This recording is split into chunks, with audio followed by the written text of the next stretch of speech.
आजारावर उपचारासाठी पिंपळगाव येथील राकेश नाना अहिरे 2 दिवसांपूर्वी पत्नी आणि मुलांसह मुंबईला गेले होते.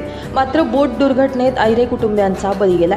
रुग्णालयात उपचार घेऊन ते बुधवारी सायंकाळी मुंबईच्या गेटवे ऑफ इंडियाजवळ प्रवासी बोटनं समुद्र सफारीचा आनंद घेण्यासाठी गेले.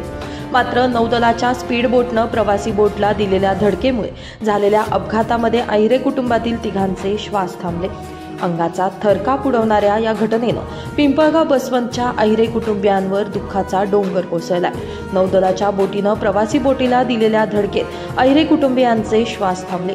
राकेश अहिरे यांचा यात बुडून मृत्यू झाला, तर हर्षदा आणि निधेश अहिरे यांचा उपचारादरम्यान मृत्यू झाल्याचे समजते.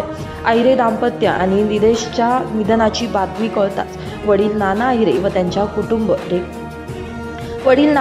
त्यांचं कुटुंब शोक सागरात बुडाले. 3 दिवसांपूर्वी मुलगा, सून आणि नातवाची भेट अखेरची ठरल्याने अहिरे कुटुंबियांच्या शोक भावना अनावर झाल्या.